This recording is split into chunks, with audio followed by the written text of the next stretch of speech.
Well, hello once again and welcome to my YouTube channel.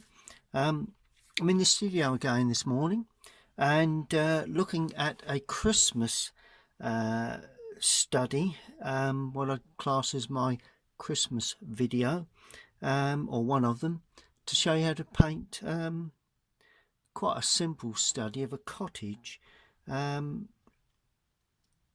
The end of a cottage really, with a drive, gate in front, or gateway to the right, wall in front, and it's all covered in snow. Now I'd like you, if you could, to take part, those of you that do have your painting materials, or indeed anyone that's been given painting materials for their Christmas present, and first thing you need to do is get yourself a pencil and produce that drawing onto watercolour paper. Quite a simple drawing. You can freeze frame and get that drawing down. Okay. Now what I've done, I've actually laid on a simple wash of colour just to get the picture started. The thing is with snow scenes, in pure watercolour we don't use any white paint, so we use just purely the white of the paper and we tint it with paint.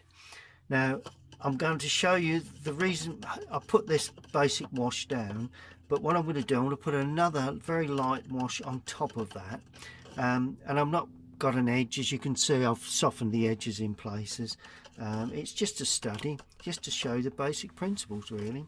First thing you need to do, if you've got pure white paper in the sky and everywhere, although I've got colour on mine, but just assume that's white paper, and you damp the paper completely, but painting around the chimney. And the reason I've got colour on here is because it helps you to see exactly what I've done. Around the chimney.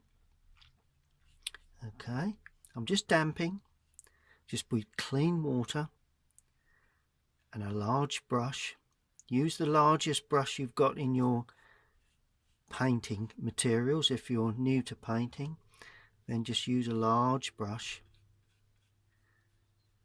I'm painting up to the edge of the roof line. That's where the snow, and as you can see, although I've only just laid on a basic wash underneath, you can see where we're going here with this, because we're just producing a simple shape of the cottage, leaving the white paper, and that will be our snow. And immediately once you do that, that almost, well, it gives an impression of a snow scene straight away.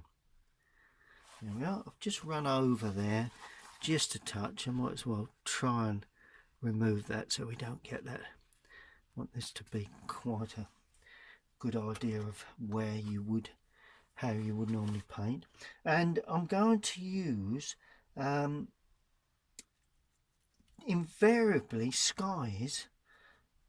Although I've used ultramarine there, I'm going to use Prussian blue with a touch of Indian red, because I want this sky to be quite deep in blue tone. So you know, quite a typically winter's day, sun shining, but you know, you do with this low sun.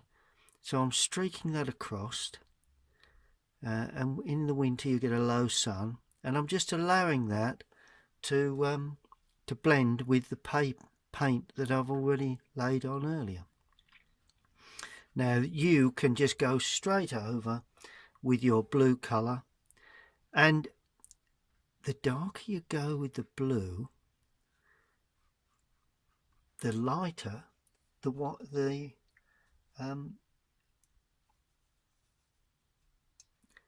snow will look. And I'm being very careful here because I don't want that to get too don't want to remove the underpainting too much. We'll end up with a bit of a muddy sort of colour. but you should be going in straight with your paint. So it's a good idea to watch the demonstration and then rerun it as you paint, because you can see a bit better where you should be going really. And then as you come down, add a bit more red. Well, I'm using Indian red. I'm actually going to use alizarin crimson, so it's that so like crimsony more or less a kind of pinky red really, I suppose. And then just bring that down into the lower area, and that's all you need to do to start your painting off. Now you need to clean the brush thoroughly. Now a lot of people think that snow is pure white. Well, I suppose it can be, but quite often it reflects sky or any light that you have around it. So consequently, I'm going to use a little bit of that alizarin. That's that pinky red as a start, just as a base wash, and I'm just dotting that in to the snow areas.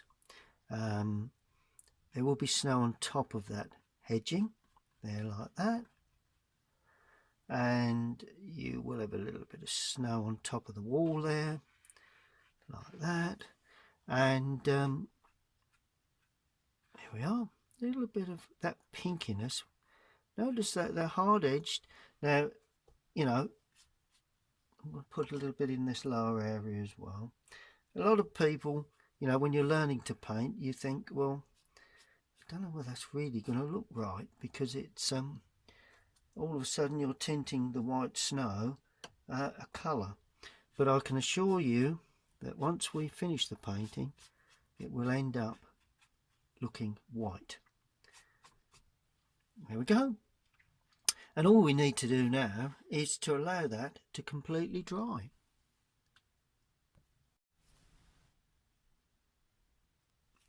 Now, although I said allow that to completely dry, it's drying, right? But it's not completely dry, so that wasn't quite right. But the reason for that is that area is still damp. Well, actually, the complete sky is still damp, but that area is particularly damp. And just before it does completely dry, I'm going to use ultramarine blue with Indian red, because I'm looking for I'm looking for fir trees or trees in the distance, and when trees are in the distance, they tend to get a little bit. In actual fact, I'm going to put Prussian blue with this. Prussian blue, Indian red. There we go. And trees tend to get a little blurred in the distance, and it will also shape up the corner of this building. So you just drop the colour in like that. See how deep and dark that is? Bit more red, bit more blue, nice and strong mix. When you're going wet into wet, you must have strong mixes, and I'm going to try and make these look like fir trees in the background, or some form of trees anyway. Not necessary to be fir trees, but let's, with that Christmas theme going on, let's see if we can get those to grow up like fir trees. There we are. And we'll have another small one there perhaps. And see how that bleeds away nicely into the soft colour in the background. Gives a lovely soft feel, and it really is the key to the corner of that building. See how lovely and sharp and bright that shows now, purely because we've been extremely dark with this wash of colour. And I'm just dropping that in. I'm laying that in rather roughly because I want to show that there is some uneven edges. There we go. Now I'm just losing a little bit of colour now. I don't want it to be too dark as I go out of picture. So I'll just damp the brush and just gently lose that as we go away. And then I'm going to have, it's not on the drawing, but going to have a tree. Well, it is actually a tree coming in there. Okay, now that does need to be allowed to completely dry before we go any further.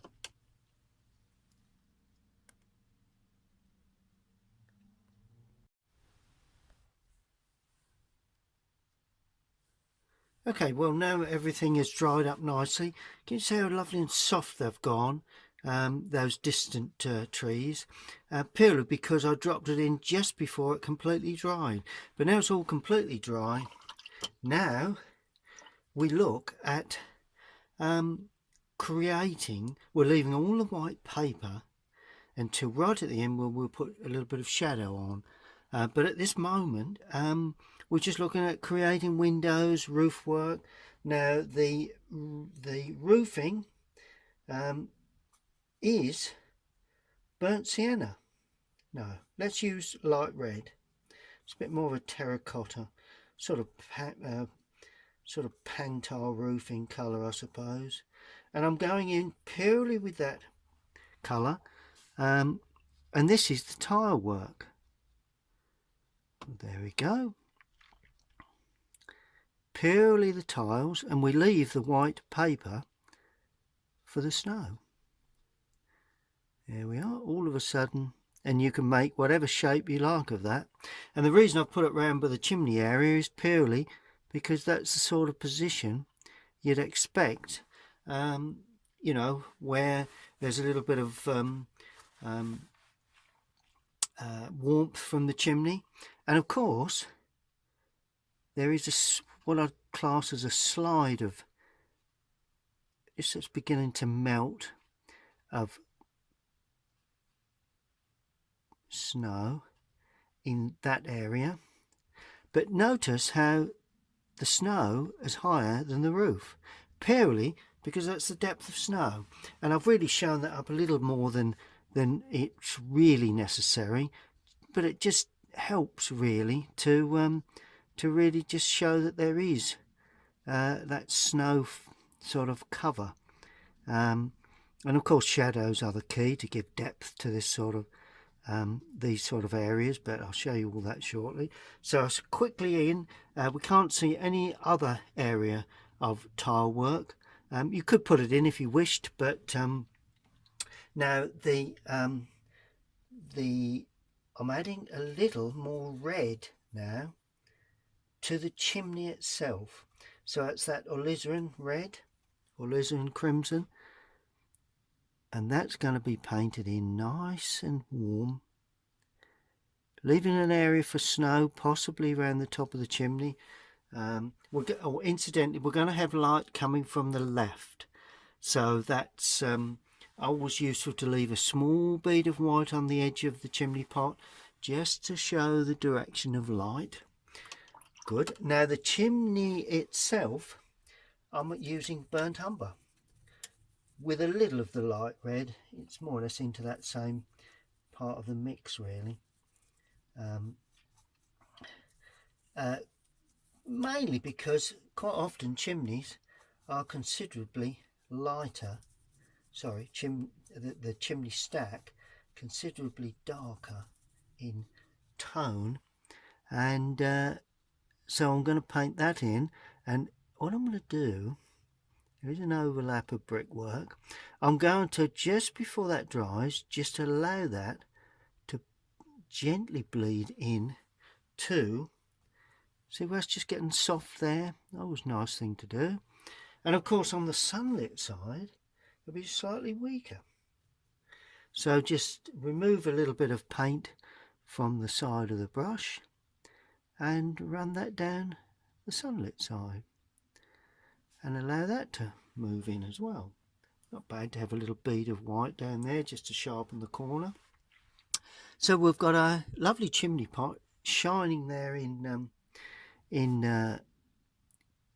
perfect sunlight on this lovely winter's morning. And notice how the reds really shine against the blues in the background. Get the tones of the colours right, but also the warm and the cool colours. The moment we're doing all the warm colours. Now we're moving on. I'm using burnt umber with a touch of crimson. Oh, and I'll tell you what I'm going to use, a touch of raw sienna as well. So we're using crimson, alizarin, red, raw sienna and a touch of light red. And that is for the stonework.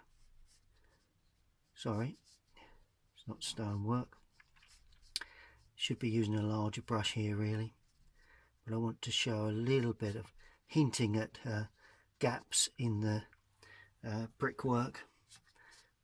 Purely because quite often you would have little bits of snow hanging on any of the bricks that are actually standing away. So that's the reason I've done that. And I will change this colour. Also, the snow is just actually hanging onto the brickwork of the wall. And the way you get these lines, you leave a line and break it up. And then a little larger and then a smaller line. All of a sudden, looks as if perhaps there may be a little bit of snow onto some of those edges. And as you move along, I'm going to add light red, touch of light red, just to ring the changes really. Notice how I'm leaving the lines again. And of course, there could have been a little bit of drifting, and the snow would have created quite a soft, uneven edge. So, you know, undulating, if you like. So it goes up, it goes down, nice and freely. So there's a little bit of movement to that edge. Could have had a little bit more, but there you go. Not too concerned. I don't want too many of these edges left where, and notice although I'm using a large brush, I am trying to work rather quickly to give that, oh, and let's add a bit of raw sienna in places there. That'll add a little bit of interest, a little bit of greenery. Oh, that's useful. That's come up just a tad green, must have been a bit of blue there. And I've gone a little bit lighter as we run out of picture to the right. And it's not a bad idea, I think, for this particular, it's a study, it's not a painting as such, to actually just get that undulating flow of colour. To use a small brush and just soften the edges, just to sort of like a, just helps really, I think. There you go. Now we can't see, we can see the bottom of the snow, we can't see the top.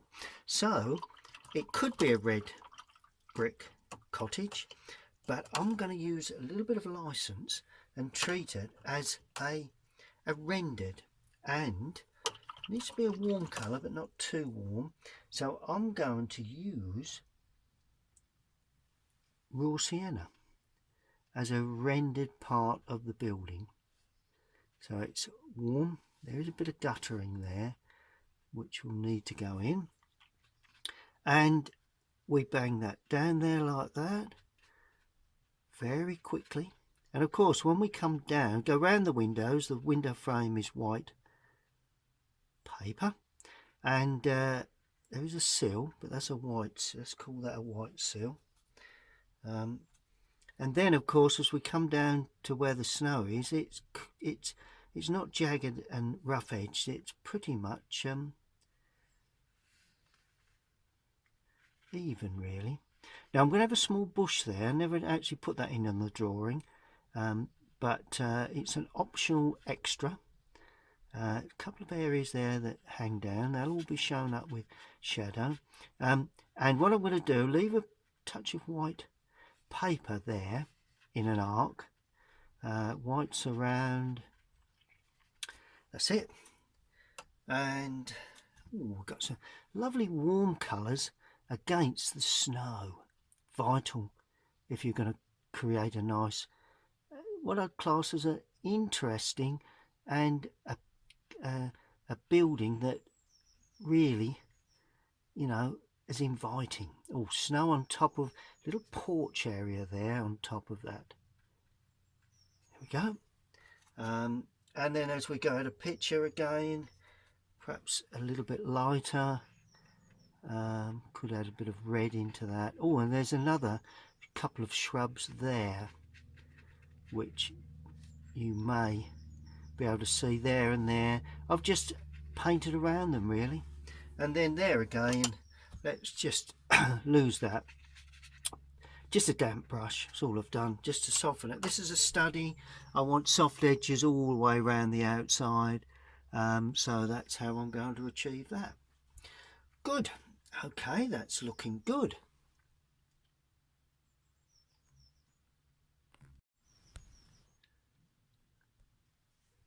While that's all drying, I'm going to paint the door in. And because we've got cool, then we've got warmth, we'll have a cool shadow, but let's have a cool door. So we're going to have a blue door. And we're going to leave a small window, it's always useful, gives a bit of interest. And the door handle, can paint around that, just to give a bit of interest. And then we come down, and when we get near the bottom we go around the letterbox there, and when we get near the bottom I'm just going to add a little bit of water to the mix, and that makes the bottom of the door, nearly lost the handle there, there we are, a little bit lighter. Now that's a trick that I use to add light coming from above the door. In other words, the sun is not very high in the winter, but it's a little higher, and consequently, just make this door a little bit larger, a little bit squarer. There we are. It just looks a little as if the light is heading towards the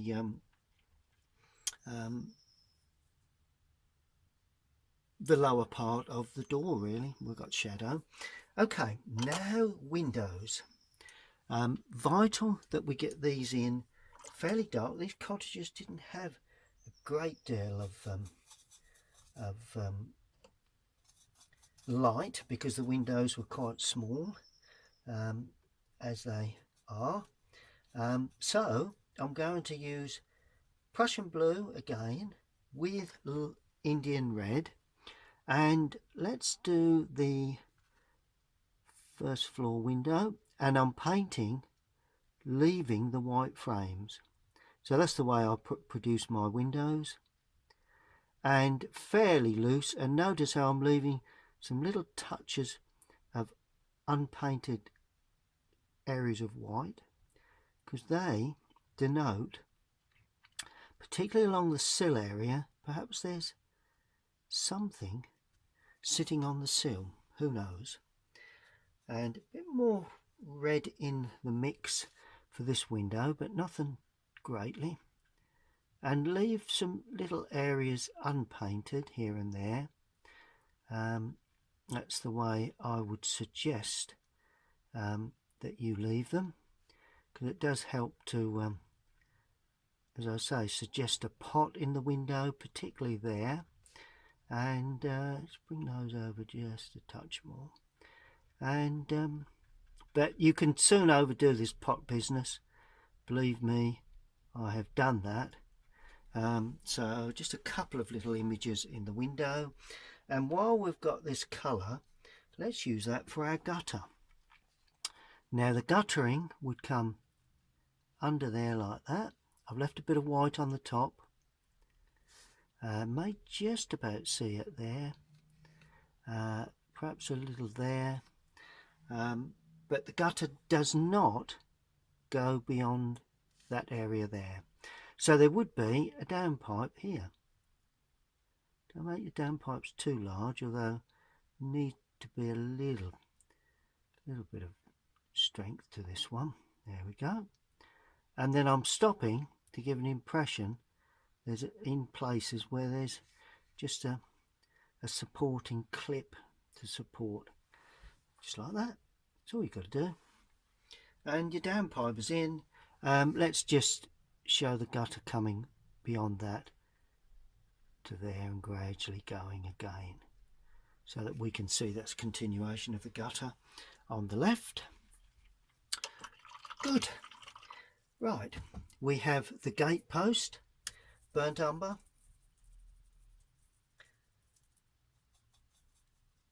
bit of Prussian in there, and snow on the top, and gate post is like that. And of course you may get a little bit of snow drifting there, and of course it doesn't lay particularly even on the ground. That's good. So there's one gate post. We're not going to work. There possibly should be another one here, but that's probably out of picture. Not too concerned about that. Good, good, good. Okay. Going to paint a tree in there. This one's not going to have any real. It's going to be a distant one. No real snow. And it just grows up here, really. You know, I'm not putting any snow on this. I could have left areas, but this is just something that is, you know, useful to put in just to help fill that right hand corner, really. There we go. I mean, you could, if you really wanted to, use a bit of white colour for the snow there, but as I say, I'm a true watercolourist, really. I do use white occasionally, but I would suggest that you know, refrain a little from that. Good. And then just to get the small twig areas, that just use a dry brush on the side. Just paint that, and that more or less picks up the top of that tree.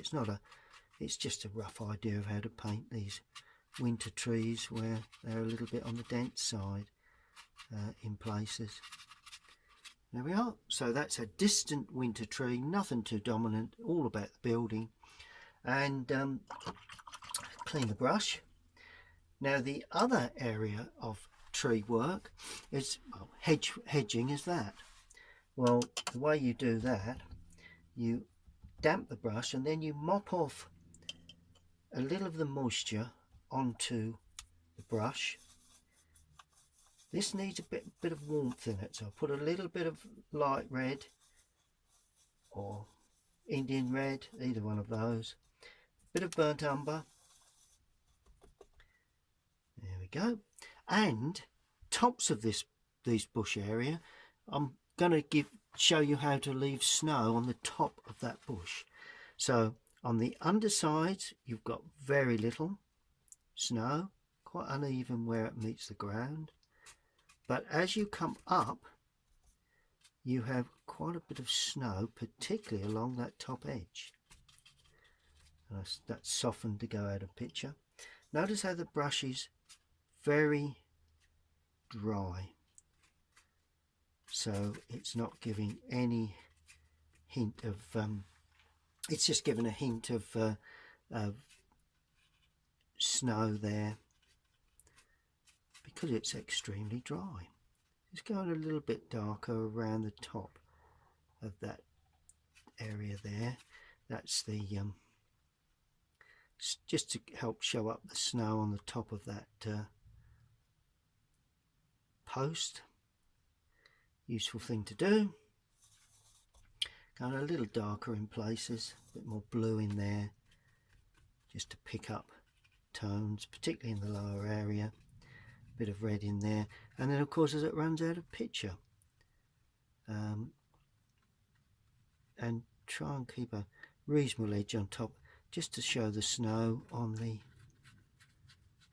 there we are, on the top of that, just a bit more water in that, just to show the snow on the top of that hedging, wall, sorry. There we are. And then all of a sudden you've got a sense of snow-covered hedging. Nothing too difficult in that. Break that up a little bit, just a soft stroke of the brush. We do have shadow to come on, so that's that. And then finally there is just a little track in the foreground, so I'm using burnt sienna for this. And how do you do that? Well, you just as if a car or something had come along and created a little bit of a track edge there. Bit of burnt sienna, bit of burnt umber. Notice how there again I'm breaking it up, and it goes round the corner like that, just as if they've driven in and gone around the corner. Nothing too difficult in that either. Right, let's sit back and evaluate what we've done. Well, there's very little to do now, except two little conifers, a little bit of detail for the door handle and window, and a bush there. And obviously they've not got a great deal of colour to them. It is winter, but burnt sienna, a bit of raw sienna, don't be too, bit of burnt umber, there we are, fairly bright. And that is that bush with a little bit of snow. It's a small little shrub really. There we are, a little bit of snow on that. And then we use burnt umber with Prussian blue to create that dark sort of green, sort of conifer green, and we're just got to watch that we maintain the snow on the outside edges, particularly at the top, so the brush has only just got paint on it, and I'm just trying to pick up a sense of a lovely little conifer there. This one is slightly different shape, a couple little conifers there, but I'll show you very shortly how to really bring them to life with shadow. That's that. And then finally a bit of dark paint and the point of a brush, a bit of burnt umber in there, there we are, to create a letterbox. But of course this letterbox will have a bit of snow on the top and down the left hand side perhaps. Door handle, well, I didn't manage to leave white on that in the end, which is a bit of a shame, but there you go. And then the little window, there again, treat that exactly the same as I did the windows on the other part of the building. Good. Well, do you know, all we've left to do is to put in the shadows. Well, finally we're just looking at shadow work. I'm using Prussian blue and alizarin crimson. Let's just start off with the chimney to check we've got that right. The overhanging brickwork there, and of course there is a bit there, looks pretty good, and the right hand side of that chimney pot, and a shadow casting onto the snow area. There we are. And all of a sudden we've got light coming from the left on the chimney, with the right hand side being in a good deal of sunlight.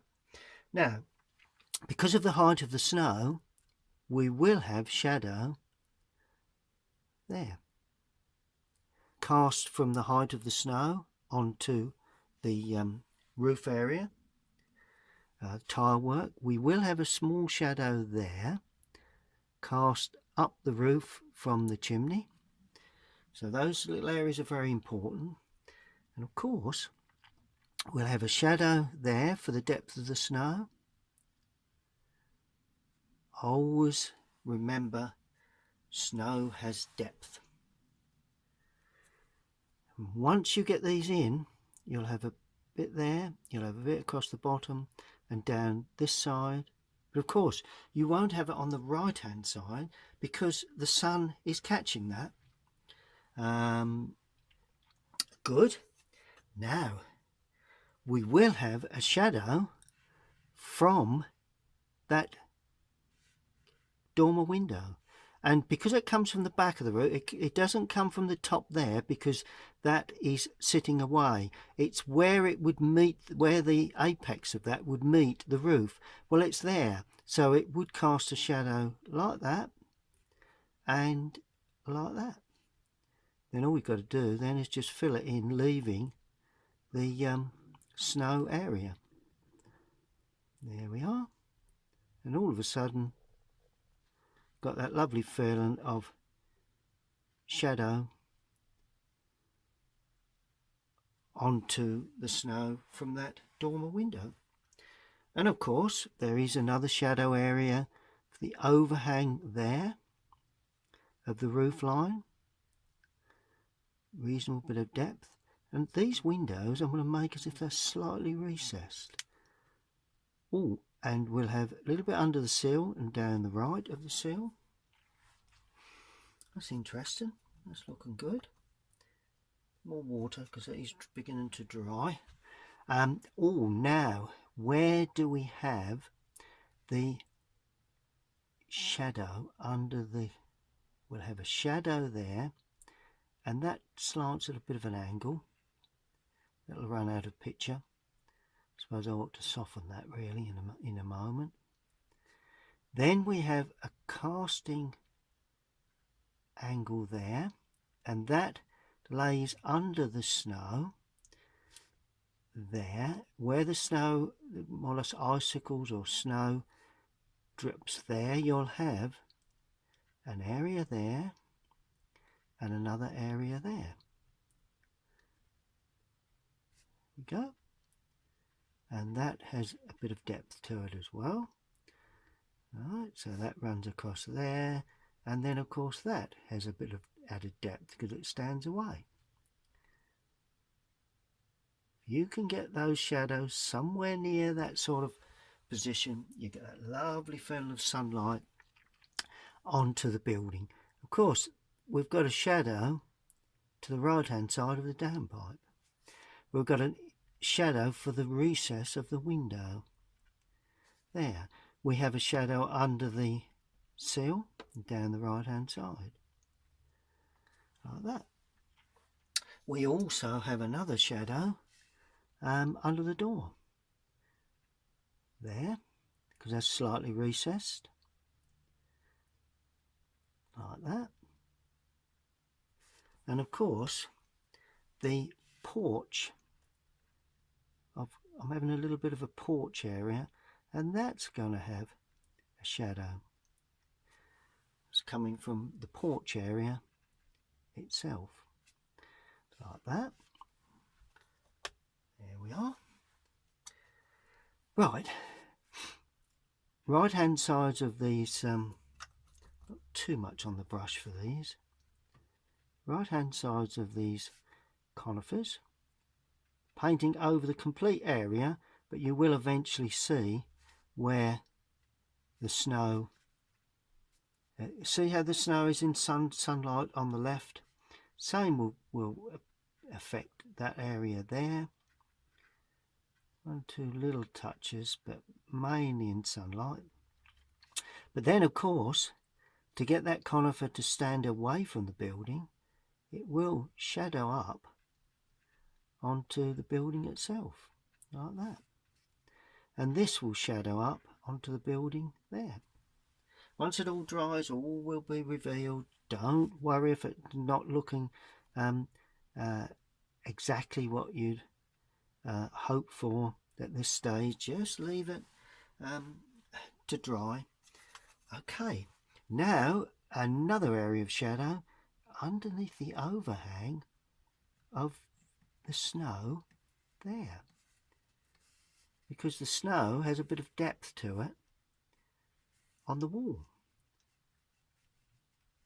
and that's another lovely area where you can show shadow from the depth of the snow.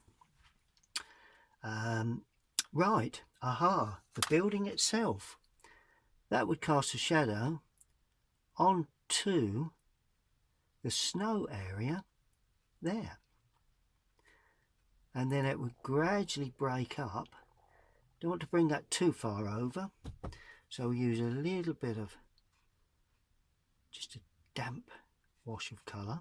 And then of course we have some parts of this in shadow and some parts in full sunlight, and that's where you get the depth of colour around the top there, down there we are, and all of a sudden a little bit of shadow on the underside there.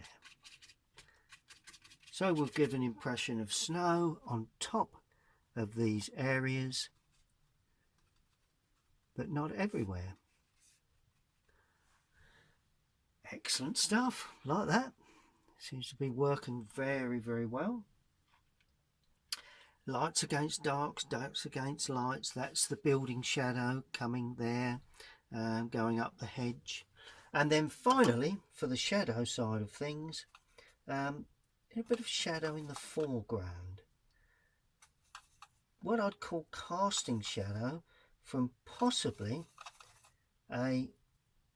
something out of picture. Let's just take another brush just to soften these, because these need to be soft on the edges.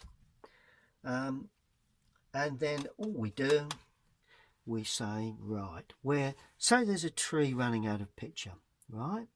It could very well cast, let's just soften that with a bit of, it could very well cast a shadow across there.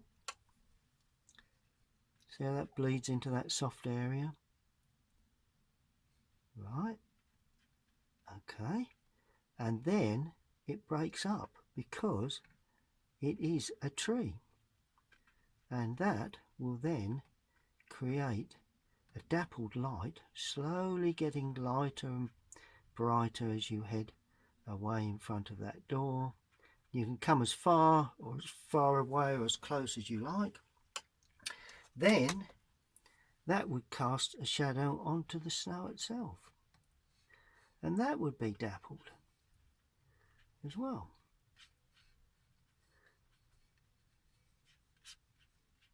There we go. So that matches that, and gradually gets a bit lighter as it heads into the foreground.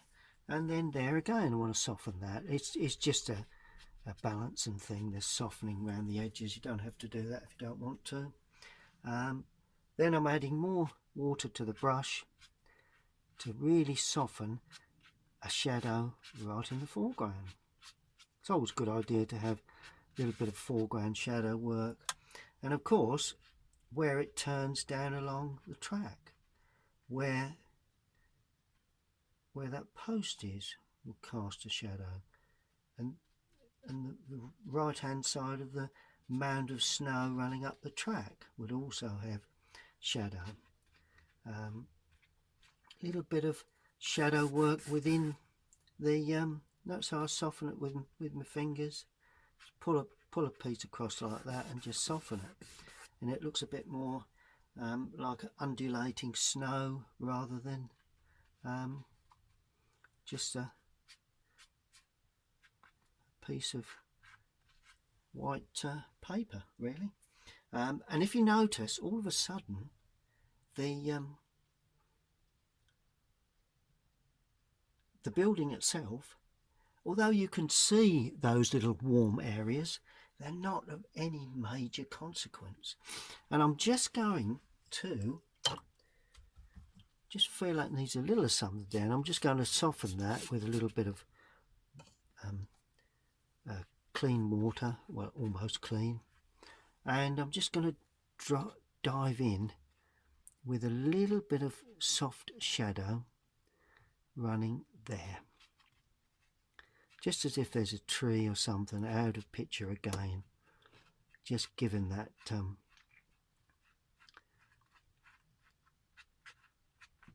just like that. There we go. Just soften that. I'm just purely because I'm softening as I'm running out of picture. That's pretty much it, really.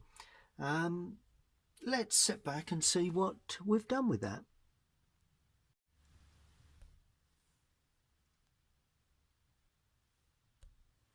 Well, here we are. Evaluated everything. Just finishing touches. My favourite little saying.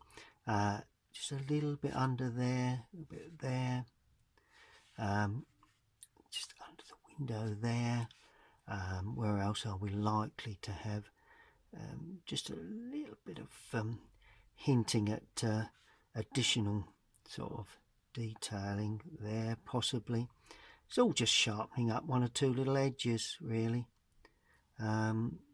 Nice thing to do, I think. Yeah, just my way of just finishing the picture off, really. One or two little touches, could be some little grasses, or it just gives a little edge there. Always nice, even in shadow areas, to show that. If it's a little on the green side, quite often you can just see some little tufts of grass just showing through. Just soften that. There we go. Just purely to try and get a bit of interest in the foreground, really. Don't want to take away too much. You know, these are sort of things that you can overdo quite often. As I say, everything I'm telling you I've done myself, so try not to repeat my mistakes that I've done in the past. Trying to keep you away from that if I can. And then just one or two little touches here and there. As they say, what are they? Well, I don't know. What do you think they are? You know, what are those marks? Good. And then finally, since I have this dark colour, I'm going to sign it up, because I think it does need signing. And I'm going to sign at the bottom right hand corner here